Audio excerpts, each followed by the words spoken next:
En el año 2023, en el Ethel, un santuario gastronómico con 3 estrellas Michelin suspendido en el piso 85 de la Crib Tower de Manhattan, el destino de un imperio de $1.000 millones pendía de un hilo.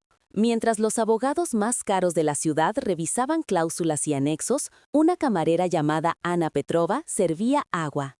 Nadie en aquella sala sabía que ella, obligada a abandonar sus estudios de historia en Georgetown, era una experta en simbología heráldica. Durante semanas, la traición corporativa había sido un fantasma indetectable en los informes de diligencia, enterrado bajo capas de arrogancia y jerga legal, hasta que un minúsculo detalle en un anillo de sello, un grifo con la lengua equivocada, reveló la conspiración que estaba a punto de destruir al hombre al que servía.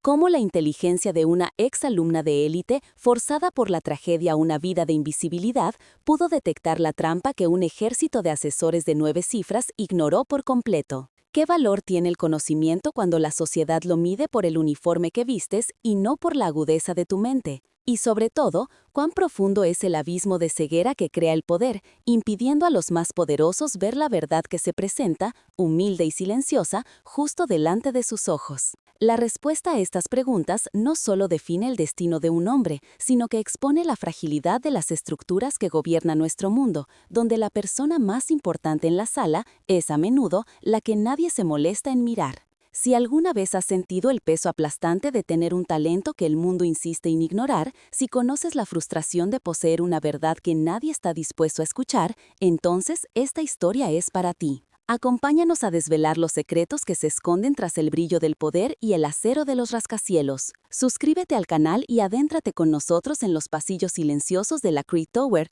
porque lo que Anna Petrova está a punto de hacer no solo cambiará su vida para siempre, sino que te demostrará que el conocimiento, incluso cuando es susurrado, tiene la fuerza para hacer temblar los cimientos de cualquier imperio. El Ethel no era simplemente un restaurante, era una catedral silenciosa de poder, un observatorio a más de 300 metros sobre el asfalto de Manhattan. El aire, filtrado y enrarecido, olía a una mezcla sutil de trufa blanca, cuero de encuadernación y el aroma metálico del dinero recién impreso. El silencio era su principal ingrediente, un vacío denso que solo se rompía por el tintineo discreto de la plata contra la porcelana y los susurros que sellaban el destino de corporaciones enteras. Desde sus ventanales panorámicos, la ciudad se extendía como un mapa de conquistas, un tablero de juego para los dioses que cenaban allí. En este escenario, la invisibilidad era una regla no escrita, una coreografía de eficiencia y discreción donde cada movimiento estaba diseñado para no existir.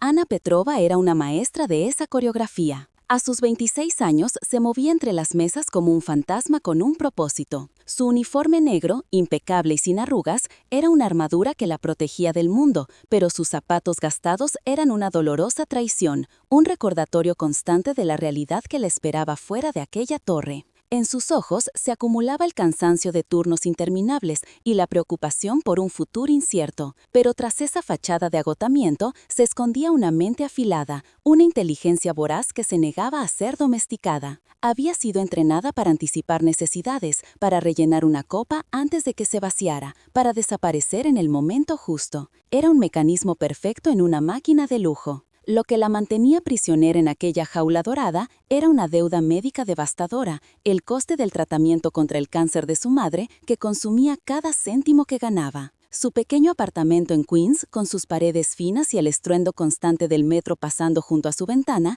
era el reverso exacto del silencio opulento del Ethel. Allí, bajo la luz de una lámpara barata, se refugiaba en sus viejos libros de texto, repasando la simbología de la dinastía merovingia o la heráldica de los Medici. Era su único acto de rebelión mantener viva la mente que las circunstancias intentaban apagar. El sueño de volver a Georgetown y terminar su tesis parecía una fantasía lejana, una reliquia de una vida que ya no le pertenecía. En la mesa principal, la tensión era un comensal más. Desmond Creed, el titán de la industria que había construido su imperio desde la nada, sentía una inquietud visceral, una alarma silenciosa que sus instintos no dejaban de emitir. A su lado, David Sterling, su abogado principal, un hombre cuyo traje de Tom Ford costaba más que el salario anual de Anna, destimaba sus preocupaciones con una sonrisa condescendiente. Desmond, la diligencia ha sido exhaustiva, el acuerdo es sólido como una roca, aseguraba, su voz impregnada de la arrogancia de quien nunca ha dudado de su propia superioridad.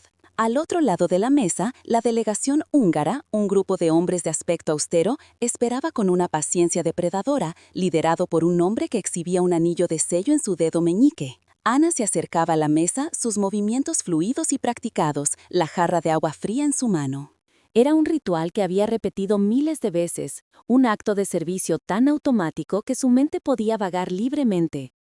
Mientras se inclinaba para rellenar la copa de Desmond Creed, su mirada, por una fracción de segundo, se desvió hacia la mano del líder húngaro.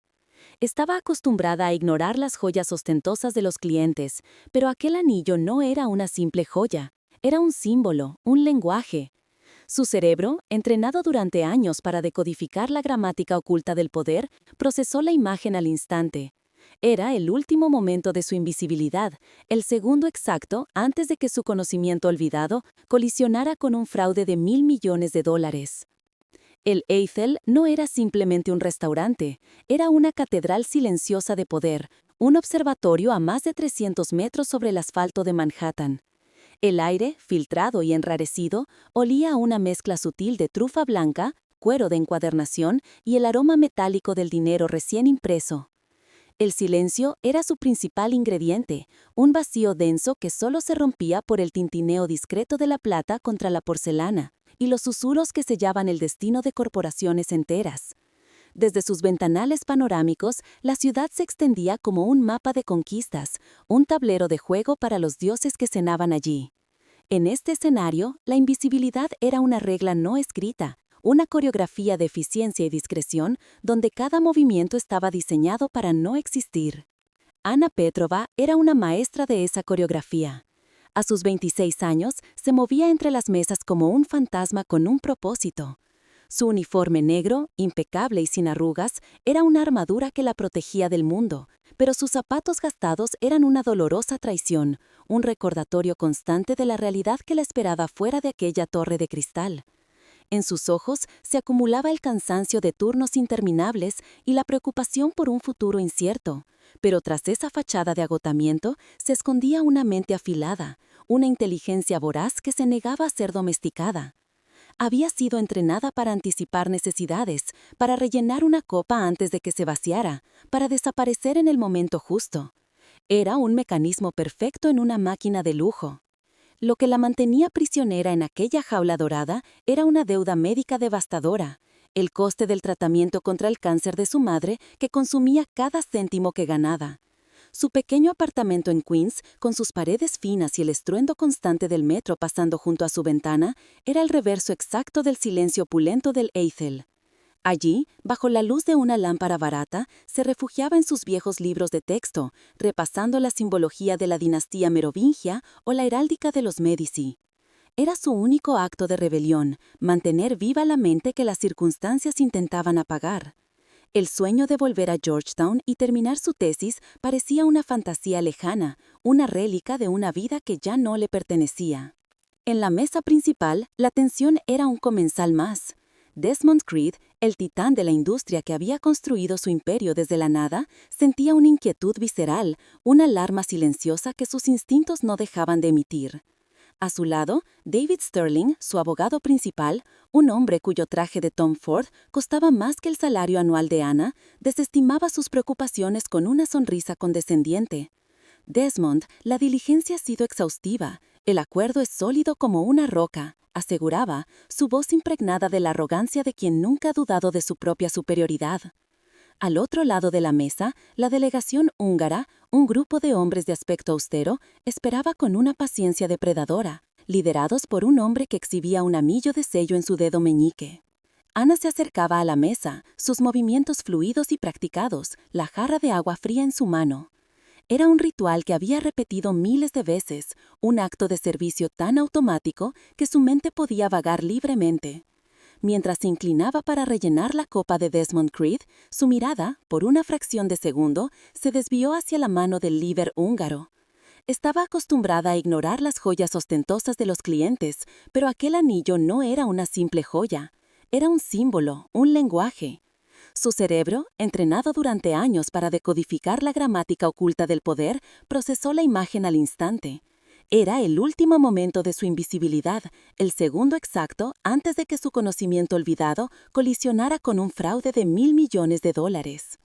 El impacto fue silencioso, interno, pero cataclísmico.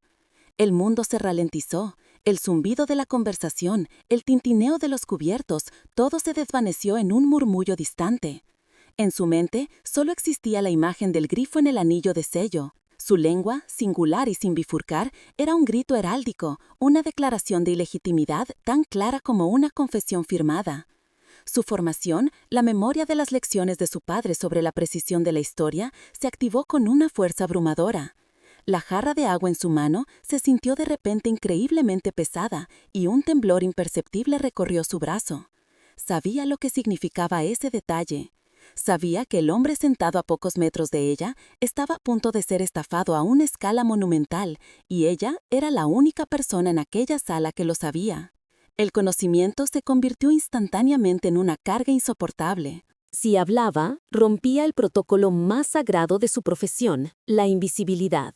Sería despedida en el acto, humillada públicamente por David Sterling, quien la miraría como si fuera un insecto. Su nombre entraría en una lista negra y el sustento de su madre se evaporaría. Pero si callaba, se convertía en cómplice. Traicionaba no solo a Desmond Creed, sino a la esencia misma de quien era, a cada hora que había pasado estudiando, a la memoria de su padre, que le había enseñado que la verdad, por pequeña que fuera, importaba. El gerente del restaurante, Robert, ya la miraba con recelo desde el otro lado del salón, su expresión un recordatorio de las estrictas reglas que estaba a punto de romper.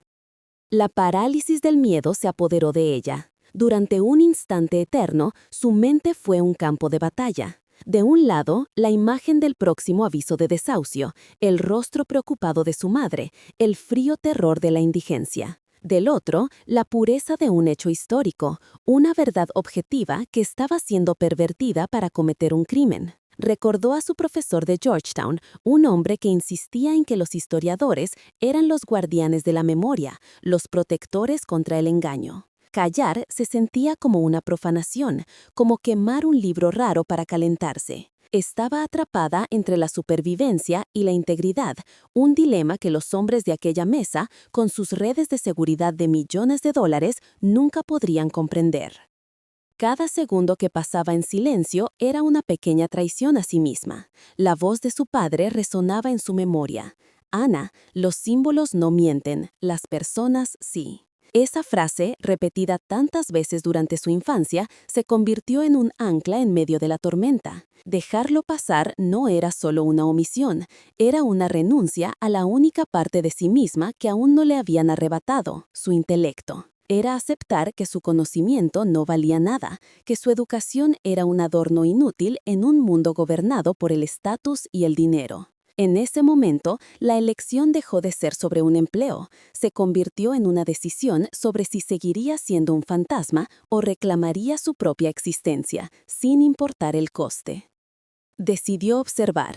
En lugar de ceder al pánico, canalizó la adrenalina en un enfoque forense. Continuó su servicio, moviéndose con una calma externa que desmentía el caos interior. Sus ojos ahora no solo veían, sino que analizaban. Notó la forma en que el líder húngaro mantenía su mano ligeramente oculta, el sudor casi imperceptible en la sien de David Sterling cada vez que Desmond Creed fruncía el ceño. Vio la inquietud genuina en el propio Creed, un hombre cuyo instinto de depredador le decía que algo estaba mal, pero que confiaba en las herramientas rotas que le proporcionaban sus caros asesores. Ana se dio cuenta de que el multimillonario no era arrogante, sino que estaba aislado, rodeado por un muro de incompetencia y engaño. Su mente corría a una velocidad vertiginosa, procesando escenarios, evaluando el riesgo. No podía simplemente gritar, es una falsificación. Necesitaba una estrategia, una forma de presentar la información que no fuera descartada como el delirio de una camarera. Su objetivo no era solo exponer la mentira, sino ser escuchada. Vio su oportunidad en la creciente frustración de Creed. Él estaba buscando una grieta en la fachada de confianza de sus abogados, una razón para validar la alarma que sonaba en su interior. Anna entendió que no tenía que derribar la puerta, solo necesitaba darle a Creed la llave para que él mismo la abriera. La verdad era su única arma, y su entrega tenía que ser tan precisa como un golpe de bisturí. El momento llegó. Con una resolución que parecía provenir de una fuerza externa, sus pies comenzaron a moverse. Cada paso hacia la mesa fue un acto de voluntad consciente y deliberado, un desafío a la jerarquía de aquella sala. Dejó la jarra de agua en una estación de servicio cercana, un gesto simbólico de que ya no estaba actuando como una sirvienta, sino como una experta. Se acercó a Desmond Creed, no con la sumisión de una empleada, sino con la seriedad de alguien que posee información crítica. El miedo seguía ahí, un nudo helado en su estómago, pero estaba eclipsado por la claridad de su propósito. Había elegido la visibilidad y con ella había aceptado todas las consecuencias. Robert, el gerente, comenzó a moverse hacia ella, con el pánico dibujado en su rostro, pero ya era demasiado tarde. Anna había cruzado el umbral invisible. Se detuvo junto a la silla de Desmond Creed, esperando a que él la notara. No dijo nada, permitiendo que su presencia silenciosa e inesperada rompiera la coreografía del poder. El murmullo de la conversación se detuvo. Todos los ojos se volvieron hacia ella, los de Sterling llenos de furia y incredulidad, los de los húngaros con una repentina cautela, y los de Creed, agudos, inquisitivos, buscando una respuesta a la pregunta que su instinto le había estado haciendo toda la noche. El fantasma del Eiffel estaba a punto de hablar. Si alguna vez has sentido el peso de que tu talento sea ignorado por el mundo, dale a me gusta a este video y suscríbete al canal. Lo que Anna está a punto de hacer cambiará no solo su vida, sino la forma en que ves el poder del conocimiento. Disculpe, señor Creed. La voz de Anna, aunque baja, cortó el tenso silencio de la sala con la precisión de un diamante. Todos los rostros se giraron hacia ella, una anomalía en la perfecta simetría del poder. Mi nombre es Anna Petrova. Fui estudiante de historia en Georgetown, con especialización en simbología y heráldica. Cada palabra era una apuesta, un paso sobre un abismo sin red de seguridad. No se disculpó por su uniforme ni por la jarra de agua que acababa de dejar. En su lugar, se presentó con la autoridad tranquila de su conocimiento, un activo invisible que estaba a punto de valorar en $1.000 millones. El aire se espesó, cargado de incredulidad y de la súbita posibilidad de que las reglas del universo, al menos en aquella sala, estuvieran a punto de cambiar. David Sterling soltó una risa corta y seca, un sonido agudo y despectivo que pretendía ser un punto final. Era el sonido de la jerarquía reafirmándose, del sistema inmunológico del poder expulsando un cuerpo extraño. Desmond, esto es ridículo. No tenemos tiempo para las fantasías del personal de servicio, espetó, su rostro enrojecido por la indignación. Su desprecio no era solo profesional, era profundamente personal. Para él, Anna no era una persona, con un pasado o una educación. Era una función, un objeto tan inanimado como la copa de cristal que llenaba. La idea de que ella pudiera poseer un conocimiento relevante que él, con su facturación de $2.000 la hora, no era solo improbable, era un insulto a su propia existencia, una fisura en el orden del mundo. Pero Desmond Creed no miraba a su abogado. Sus ojos, de un azul acerado y analítico, estaban fijos en Anna. No había desdén en su mirada, sino una intensidad depredadora y curiosa.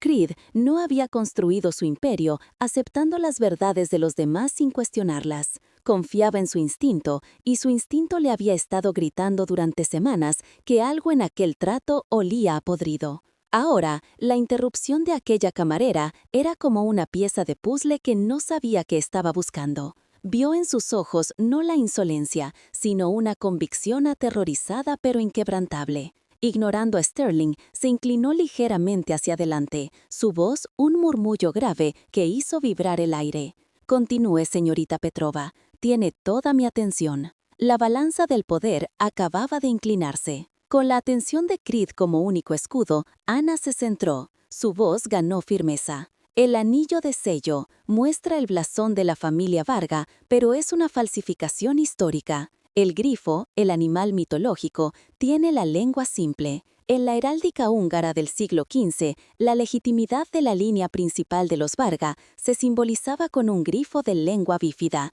para representar la unión de dos casas nobles. Una lengua simple denotaba una rama bastarda, una línea desheredada sin derecho sobre el patrimonio ni el título. Su explicación fue clínica, despojada de emoción, la exposición de un hecho irrefutable. No estaba dando una opinión, estaba traduciendo un lenguaje que solo ella, en esa sala, podía leer. Era la verdad, grabada en el oro, oculta a plena vista. La delegación húngara permanecía impasible, pero una tensión casi eléctrica emanaba de su lado de la mesa. El líder deslizó sutilmente su mano bajo el mantel, un gesto que no pasó desapercibido para Creed. Sterling parecía a punto de sufrir un aneurisma, su rostro alternando entre el rojo de la furia y el blanco del pánico. Se dio cuenta de que la situación se le había escapado de las manos. Ya no se trataba de un acuerdo, sino de su propia credibilidad, de su carrera. Si la camarera tenía razón, él no solo había sido negligente, había sido un idiota muy caro. Desmond Creed, por su parte, procesaba la información con una calma aterradora, su mente calculando las implicaciones de aquella revelación con la velocidad de un superordenador. David, dijo Creed, sin apartar la vista de Anna, llama a Paul Brenner. El nombre cayó en la sala como una sentencia. Paul Brenner era una leyenda, el antiguo jefe de la Unidad de Arte y Antigüedades de la Interpol, un hombre cuya opinión podía validar o destruir la procedencia de cualquier objeto en el mundo. Era la opción nuclear, una llamada que costaba una fortuna y que se reservaba para crisis de la más alta magnitud. Sterling palideció. Hacer esa llamada era admitir su fracaso, admitir que una camarera había visto lo que su equipo de diligencia de millones de dólares había ignorado. Cogió su teléfono encriptado con manos temblorosas, sus dedos torpes al marcar el número. El destino de todos en la sala pendía de aquella llamada. Al otro lado del salón, Roberto, el gerente del Ethel, observaba la escena con un horror casi apopléctico. Una de sus empleadas no solo había hablado con un cliente, sino que estaba sentada en la mesa más importante del restaurante, dictando el curso de una negociación multimillonaria. Cada fibra de su ser le gritaba que interviniera, que arrastrara a Anna de allí y se disculpara profusamente ante el señor Creed. Pero la mirada de Creed, una advertencia gélida que prometía consecuencias nefastas para quien se atreviera a interrumpir, lo mantenía paralizado. Estaba atrapado, un espectador impotente ante la demolición de su ordenado y predecible universo. «Señorita Petrova», dijo Creed, señalando la silla vacía junto a él, la que pertenecía a un asociado junior que había sido enviado a buscar unos documentos. La orden fue tan inesperada, tan radical, que por un momento nadie reaccionó. Luego, como si se moviera en un sueño, Anna rodeó la mesa y ocupó el asiento. El tejido de la realidad social se rasgó por completo. Una camarera con zapatos gastados se sentaba ahora entre titanes de las finanzas, su uniforme negro un extraño contraste con los trajes de Tom Ford. Era un acto de poder puro por parte de Creed, una declaración de que en su mundo el valor no lo determinaba el uniforme, sino la inteligencia. La humillación de Sterling era ahora completa y pública. La llamada se realizó en modo manos libres. La voz de Brenner, granulada y con un ligero acento francés, llenó el silencio. Creed describió el anillo con una precisión fría, guiado por las indicaciones de Anna sobre los detalles del grabado. Al otro lado de la línea se oía el tecleo rápido en un teclado. Pasaron 30 segundos que se sintieron como una eternidad. El único sonido era la respiración contenida de los presentes. Anna mantenía la vista fija en la mesa, su corazón latiendo con una fuerza que amenazaba con romperle las costillas. Había apostado todo, la supervivencia de su madre, su futuro, en un detalle de un libro de texto que había memorizado años atrás. Era el momento de la verdad, el instante en que descubriría si era una heroína o una loca. Finalmente, la voz de Brenner regresó, nítida y definitiva. «Desmond, lo que describes no es el sello de los Varga. Es una réplica moderna, de alta calidad, pero una réplica. El diseño de la lengua del grifo coincide con el de una falsificación famosa que intentaron colar en una subasta en Viena en 2018. Quien quiera que te esté mostrando eso es un fraude. El veredicto fue absoluto. Un silencio sepulcral cayó sobre la sala. El líder húngaro se levantó lentamente, seguido por su equipo, y sin decir una palabra, se dirigieron hacia la salida. No corrían, se retiraban con la dignidad de unos jugadores que han perdido la última mano. La trampa había sido detectada. Desmond Creed acababa de salvarse de una estafa de $1.000 millones. Pero Creed no se sentía aliviado, se sentía furioso. La rabia, fría y controlada, reemplazó a la tensión. Esto no había sido un simple intento de estafa por parte de unos oportunistas. La sofisticación de la operación, la calidad de las falsificaciones documentales que su equipo había revisado,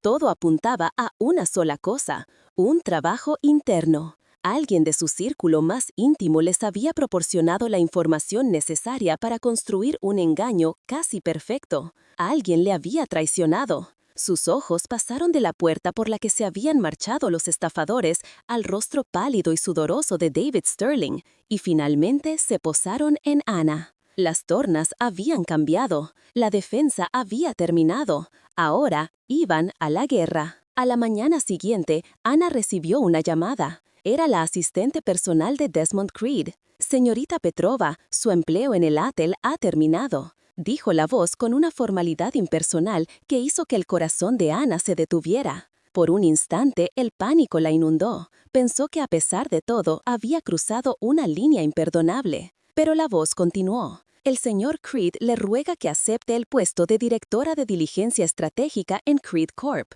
Su coche la recogerá en 1 hora. Su oficina está en el piso 85». Anna se quedó sin palabras, sosteniendo el teléfono, incapaz de procesar la magnitud de lo que acababa de suceder. Su vida, en el transcurso de 12 horas, había sido demolida y reconstruida desde los cimientos. La transformación fue surrealista. Pasó de un apartamento en Queens con el estruendo del metro a una oficina de esquina con vistas panorámicas de todo Manhattan. Su uniforme negro fue reemplazado por trajes a medida de diseñadores cuyo nombre prácticamente no podía pronunciar. El dolor en sus pies fue sustituido por la sensación extraña y poderosa de unos zapatos de cuero italiano. Pero más allá del lujo, lo que la asombró fue el respeto. En las reuniones, la gente la escuchaba. Sus análisis, antes confinados a las páginas de sus libros de texto, ahora influían en decisiones de cientos de millones de dólares. Se sentía como una espía en una vida que no era la suya,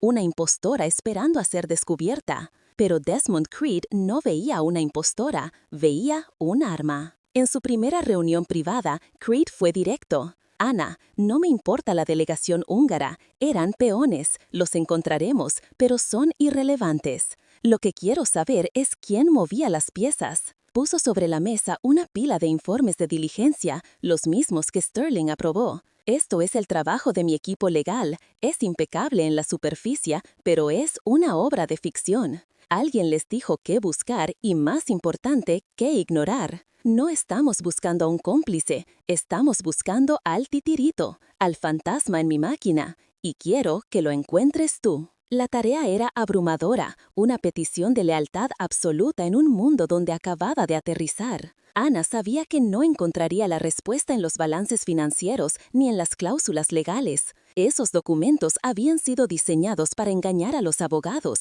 no a los historiadores. Su enfoque fue diferente. Pidió acceso a todos los documentos de procedencia, a la supuesta correspondencia histórica de la familia Varga, a cada pieza de evidencia que sustentaba la legitimidad de la empresa. Durante días se encerró en su nueva oficina, ignorando los informes de mercado y las proyecciones de beneficios. En su lugar, se sumergió en la sintaxis de cartas del siglo XVIII, en la composición química de la tinta, en la filigrana del papel. Estaba buscando anacronismos, errores que un estafador moderno cometería al intentar imitar el pasado. La revelación llegó en forma de una frase recurrente en la correspondencia falsificada, una construcción gramatical particular, una metáfora sobre construir puentes sobre aguas turbulentas que aparecía en cartas supuestamente escritas por diferentes personas a lo largo de varias décadas. Era estilísticamente imposible. Demostraba que un único autor, con un hábito lingüístico específico,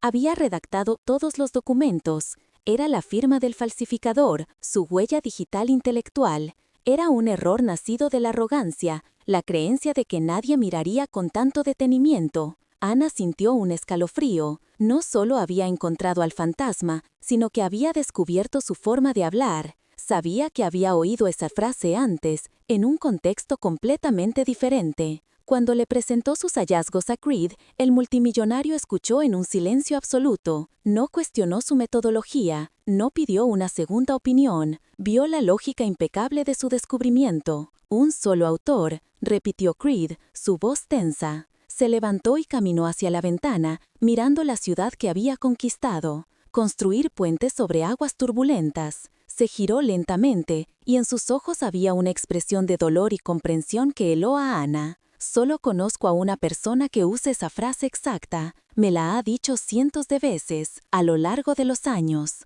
Creed abrió un cajón de su escritorio y sacó un marco de plata. La foto era de él, más joven, junto a un hombre mayor de aspecto amable. Walter Pendleton, mi mentor. La traición era de una magnitud inconcebible. Walter Pendleton no era solo un socio de negocios, era el hombre que le había dado a Creed su primer préstamo, que le había guiado en sus primeros acuerdos, una figura paterna tras la muerte de su propio padre. Había sido el padrino de su boda, el confidente de sus mayores miedos y ambiciones. La idea de que él fuera el arquitecto de un plan para destruirlo era un golpe emocional devastador, mucho peor que cualquier pérdida financiera. El tiburón se había salvado de un ataque enemigo solo para descubrir que el veneno procedía de sus propias filas, administrado por la mano en la que más confiaba. La guerra que Creed había declarado acababa de volverse personal. La prueba final llegó cuando Ana, investigando los archivos digitales de la compañía, encontró un correo electrónico de Pendleton a Creed de hace más de una década, felicitándolo por un acuerdo exitoso. Allí estaba, inconfundible: has demostrado una vez más tu habilidad para construir puentes sobre aguas turbulentas. Era la pistola humeante, la conexión irrefutable entre el mentor y la traición, la misma huella lingüística que había delatado al fantasma en los documentos falsificados.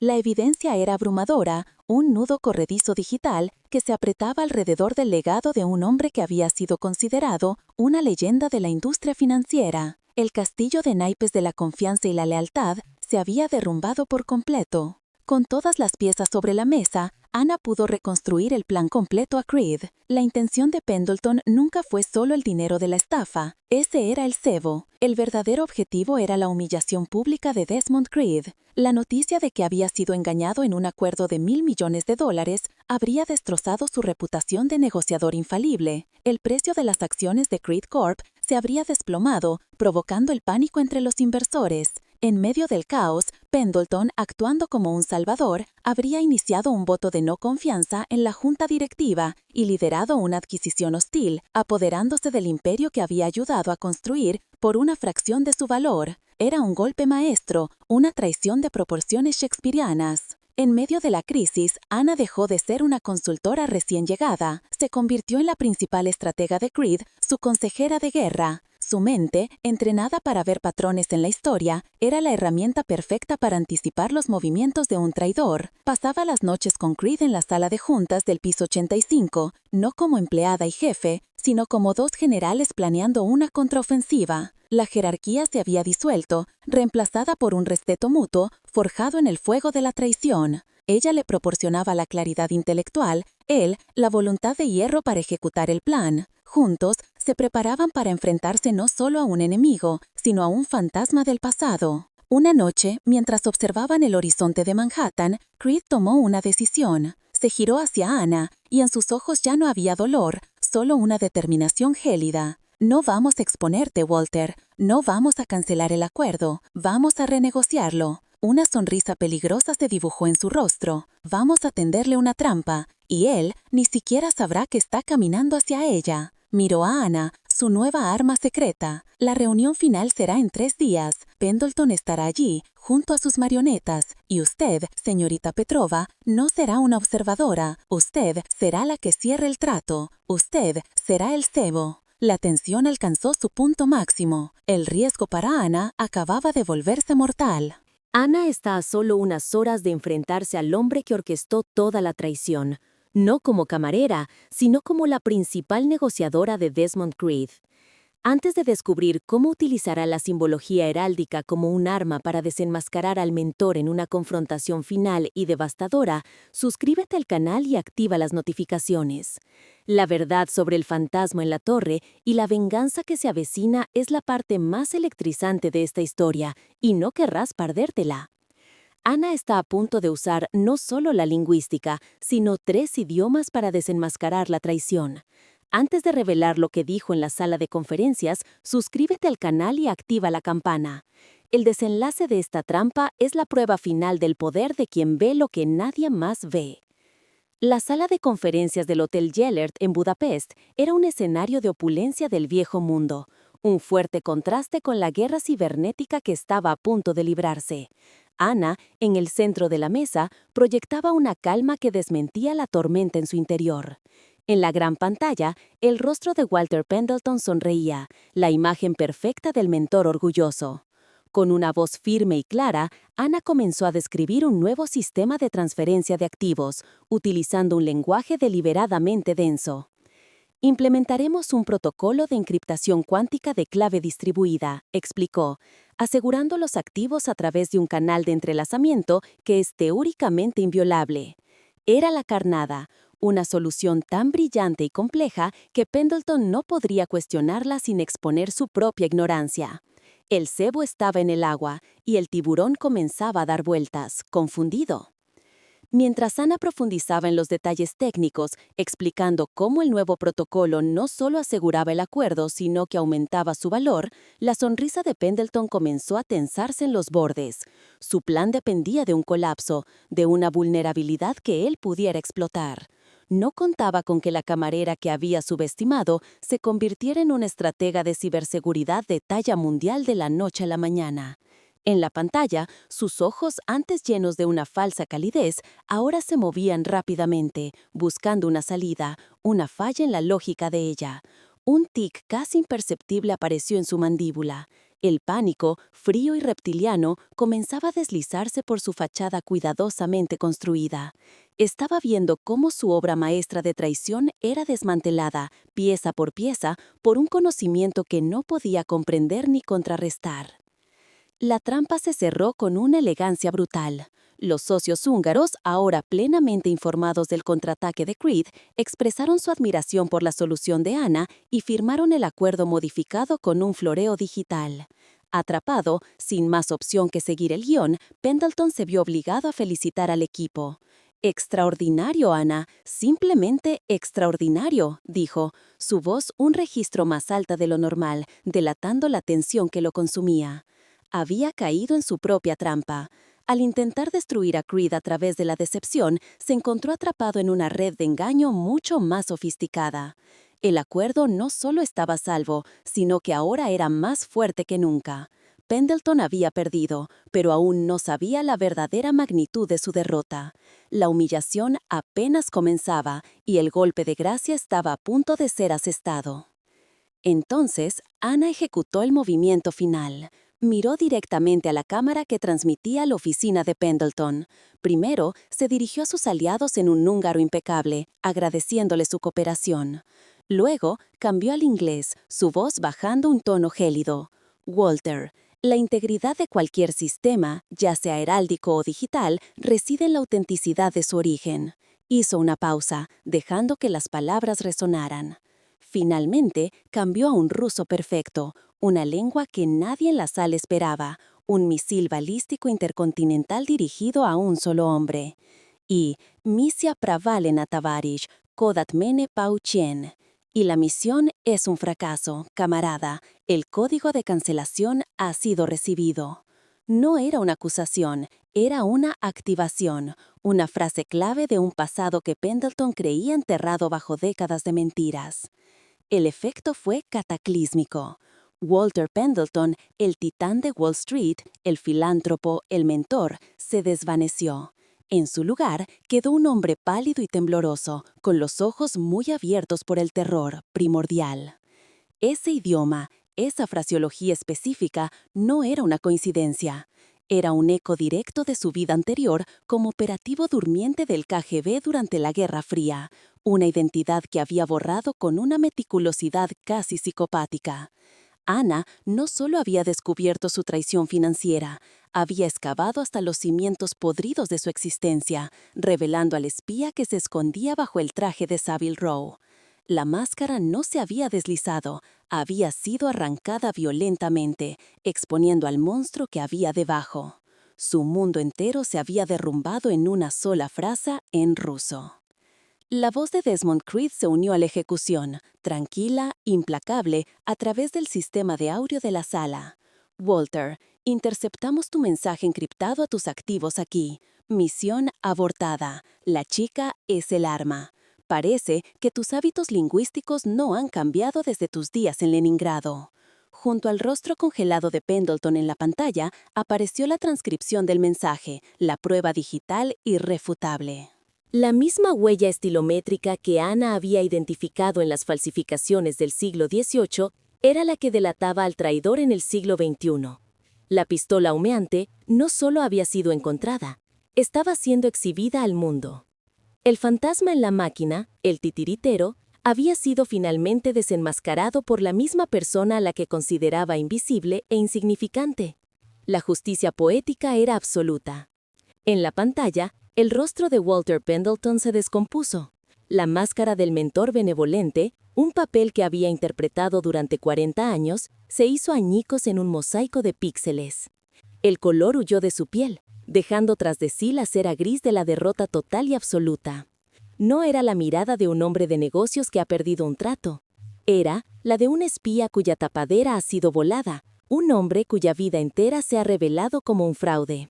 Abrió la boca para hablar, pero solo salió un silencio ahogado. Todo el poder, toda la influencia, toda la red de mentiras cuidadosamente tejida, se desintegró en ese instante de puro y silencioso terror. Estaba expuesto, desnudo y completamente quebrado, un espectro digital esperando su eliminación. La línea está desconectada, Walter, anunció la voz de Creed desprovista de toda emoción. Era el sonido de una sentencia, no de una victoria. Mi equipo de seguridad te espera en tu despacho. No intentes huir, ya no hay ningún lugar a donde ir. La pantalla que mostraba el rostro destrozado de Pendleton se volvió negra. La conexión fue cortada. El acto fue definitivo, un corte quirúrgico que extirpaba un cáncer de 40 años. La guerra había terminado. Creed no solo había ganado, había aniquilado a su enemigo, utilizando la misma inteligencia y lealtad que Pendleton había intentado corromper y destruir. El silencio que llenó la sala era más pesado que cualquier grito, el vacío dejado por la erradicación de una vida de traición. En la sala de conferencias de Budapest, el señor Kovács, el líder de la delegación húngara, levantó lentamente su copa de vino Tokaji. Sus ojos se encontraron con los de Ana, no con sorpresa, sino con un profundo y antiguo respeto. No ofreció felicitaciones vacías. En su lugar, dio un único y lento asentimiento y dijo en un inglés con fuerte acento: por los silenciosos. Era el brindis de un depredador a otro, el reconocimiento de que acababa de presenciar una clase magistral de guerra corporativa. Entendía perfectamente que Ana no solo había salvado a un multimillonario, había impedido que un tiburón fuera devorado por una serpiente, una criatura mucho más venenosa, y lo había hecho sin derramar una sola gota de sangre, usando solo el poder de la verdad. El vuelo de regreso a Nueva York en el jet privado de Creed fue un viaje a través de un universo diferente. Ana miraba por la ventanilla las nubes que se extendían bajo ellos, un mar blanco infinito que reflejaba el futuro que ahora se abría ante ella. Ya no era la camarera del hotel, ni siquiera la recién nombrada directora. En la batalla de Budapest se había convertido en la general de Creed, su estratega más valiosa. Creed, por primera vez, dejó caer su armadura de titán. Implacable. Estaba ciego, Ana, confesó, su voz apenas un susurro. Ciego a la lealtad y a la traición. Me salvaste de algo más que una pérdida financiera. Y en ese momento, en la lujosa cabina, el tiburón no solo estaba a salvo, estaba curado por una mujer a la que apenas había visto la noche anterior. Nada volvería a ser como antes. El bono de contratación que apareció en la cuenta bancaria de Ana era de una magnitud que su mente apenas podía procesar. Con una sola transferencia, la deuda médica que había mantenido a su familia como rehén durante años se evaporó. El peso que había llevado sobre sus hombros, la constante ansiedad que había sido su compañera inseparable, simplemente desapareció. Por primera vez en años, pudo respirar. Esa misma tarde, llamó a la oficina de admisiones de Georgetown, no para suplicar, sino para informarles de su regreso. El dinero no era solo riqueza, era libertad. Era la llave que abría la jaula en la que las circunstancias la habían encerrado, permitiéndole reclamar la vida que le habían arrebatado. Mientras tanto, en los círculos de poder de Manhattan, la caída de Walter Pendleton fue tan silenciosa como brutal. La historia oficial, cuidadosamente filtrada a la prensa financiera, hablaba de una jubilación anticipada por motivos de salud. Pero la verdad se extendió como un virus a través de canales secundarios. Mensajes encriptados, susurros en clubes privados, llamadas telefónicas discretas. Pendleton no se había retirado, había sido borrado. Su nombre fue eliminado de las juntas directivas, sus invitaciones a galas beneficas fueron revocadas, sus llamadas ya no eran devueltas. Se convirtió en un fantasma social, un paria exiliado de la misma élite que había ayudado a construir. David Sterling sufrió un destino similar, relegado a un despacho sin ventanas en el sótano de Creed, revisando contratos menores, un recordatorio viviente de la arrogancia castigada. Esa noche, Ana regresó a su pequeño apartamento en Queens. El sonido del metro seguía siendo el mismo, las paredes seguían siendo finas, pero todo había cambiado, porque ella había cambiado. Se sentó en su vieja cama, rodeada de sus libros de texto gastados, no como prisionera, sino como soberana de su propio destino. Ya no eran una escapatoria de una realidad dolorosa, sino las herramientas que habían forjado su liberación. Miró por la ventana, no a las vías del tren, sino hacia el lejano perfil de Manhattan, donde la Creed Tower se erigía como una aguja de luz. Ya no era una fortaleza inalcanzable, era su territorio. El fantasma del Ethel había regresado a casa, pero esta vez era la dueña de su propia historia. Una semana después fue convocada de nuevo al piso 85. Pero esta vez no entró por la puerta de servicio. Usó el ascensor privado y cuando las puertas se abrieron fue recibida no como una empleada, sino como una igual. La dinámica de poder se había alterado fundamentalmente. Desmond Creed la esperaba, no detrás de su imponente escritorio, sino junto a la ventana panorámica. No hablaron de negocios ni de contratos. Hablaron de historia, de arte, de los patrones ocultos que rigen los imperios y las vidas humanas. Ana se dio cuenta de que no la había convocado para darle órdenes, sino para escucharla, para aprender de la perspectiva que él había estado ciego a ver. Durante años me he rodeado de los mejores analistas cuantitativos, los mejores abogados, los mejores contables, admitió Creed, su mirada perdida en el horizonte. Construí un imperio basado en números, en datos, en algoritmos, pero casi lo pierdo todo porque me olvidé del elemento más importante, el humano, el lingüístico, el histórico. Se giró para mirarla, y en sus ojos había una vulnerabilidad que nunca antes había mostrado. Tuve el arma más poderosa de mi arsenal sirviéndome agua, y ni siquiera me di cuenta. Eso no volverá a suceder. La confesión era más valiosa que cualquier cheque, un reconocimiento de que el verdadero poder no residía en las hojas de cálculo, sino en la comprensión profunda del alma humana.